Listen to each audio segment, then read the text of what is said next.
Hello dear student. आज हम history के दूसरा जो पार्ट है राजा किसान और नगर कक्षा 12 की बोर्ड परीक्षाओं के लिए जो 70 महत्वपूर्ण प्रश्न उत्तर है उन पर चर्चा करेंगे। सबसे पहले तो आप चैनल को सब्सक्राइब कर लीजिए ताकि नया वीडियो आपको तुरंत मिल जाए, और ये जो वीडियो है और भी जो आपके स्टूडेंट फ्रेंड हैं उनके साथ शेयर कीजिए ताकि बोर्ड परीक्षाओं में उनको भी लाभ हो सके। चलिए शुरू करते हैं। पहला क्वेश्चन, जेम्स प्रिंसेस ने किन लिपियों का अर्थ निकाला? तो इसका आंसर है ब्रह्मी और खरोष्टी लिपि में 1837 में। तो जेम्स जो प्रिंसेस थे वो कौन थे? इन्होंने सबसे पहले अशोक के जो अभिलेख हैं इनको पढ़ने में सफलता प्राप्त की थी।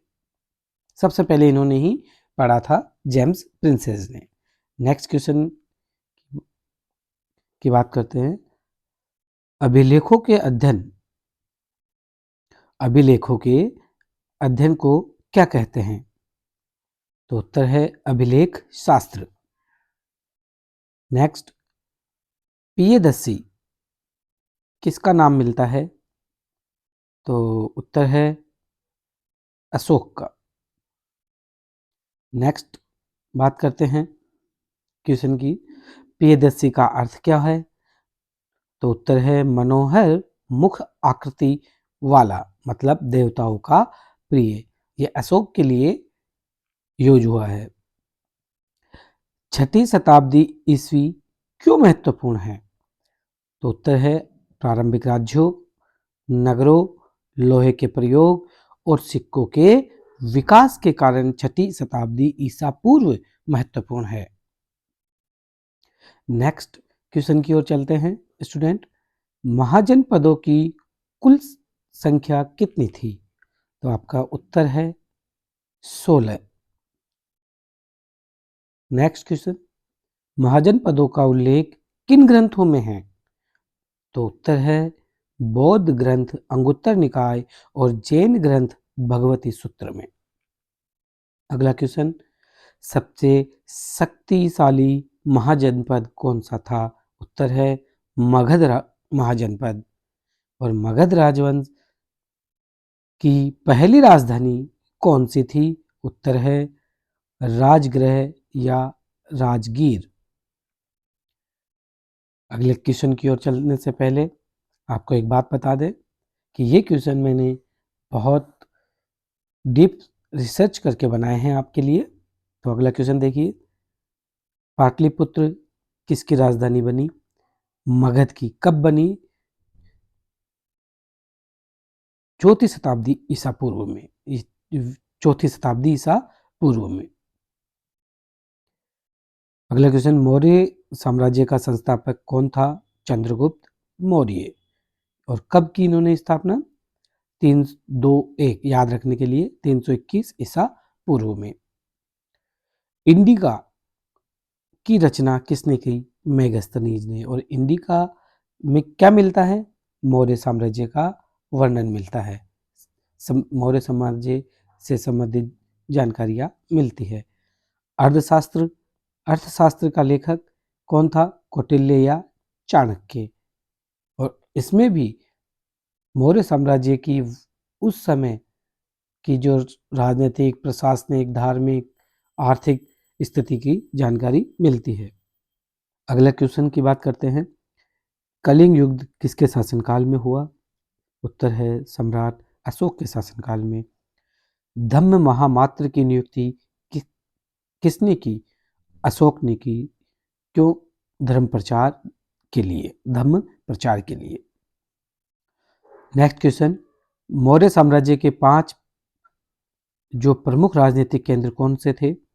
पाटलिपुत्र, तक्षशिला, उज्जैनी, तौसली और सुवर्णगिरी। नेक्स्ट, सैन्य गतिविधियों के लिए कितनी उप समितियां थी? 6 उप समितियां सही उत्तर। नेक्स्ट, सुवर्णगिरी का अर्थ क्या है? सोने का पहाड़, जो कर्नाटक में स्थित बताया गया है। अशोक के अभिलेख किस भाषा में है? प्राकृत भाषा में, मुख्यतः प्राकृत भाषा में। पश्चिम और उत्तर भारत में लिपियां कौन कौन सी थी?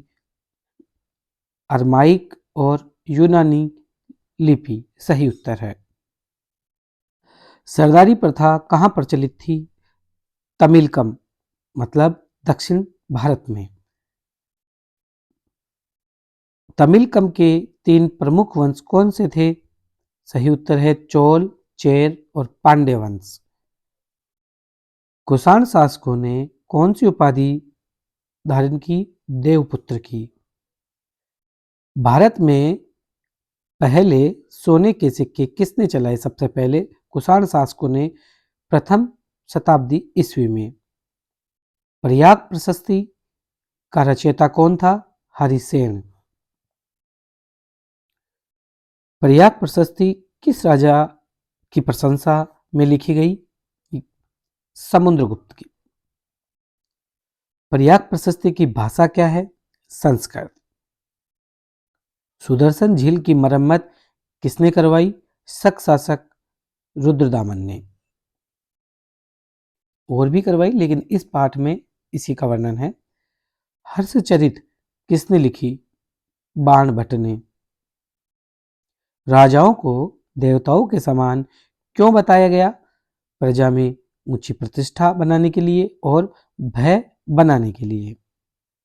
अगला क्वेश्चन, जातक कथाएं किससे संबंधित है? तो सही उत्तर है गौतम बुद्ध से। गृहपति कौन होता था? घर का मुखिया या छोटा किसान?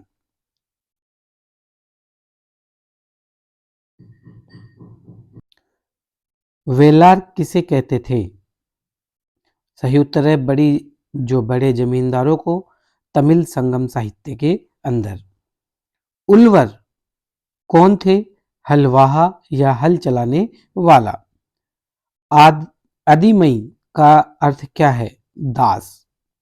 तमिल साहित्य में के शब्द है। अग्रहार भूमि क्या थी? ब्राह्मणों को दान दी गई कर मुक्त भूमि। प्रभावती गुप्त कौन थी? चंद्रगुप्त द्वितीय की पुत्री थी और वाकाटक रानी थी। मनु स्मृति का संकलन काल क्या है? 200 ईसा पूर्व से 200 ईस्वी के बीच में मनु स्मृति का संकलन हुआ। व्यापारियों के संघ को क्या कहते थे? श्रेणी। पेरिप्लस ग्रंथ का लेखक कौन था? एक अज्ञात यूनानी नाविक। सबसे शुद्ध सोने के सिक्के किसने जारी किए? गुप्त शासकों ने। यह इसका सही उत्तर है। आहत सिक्के किस धातु के थे?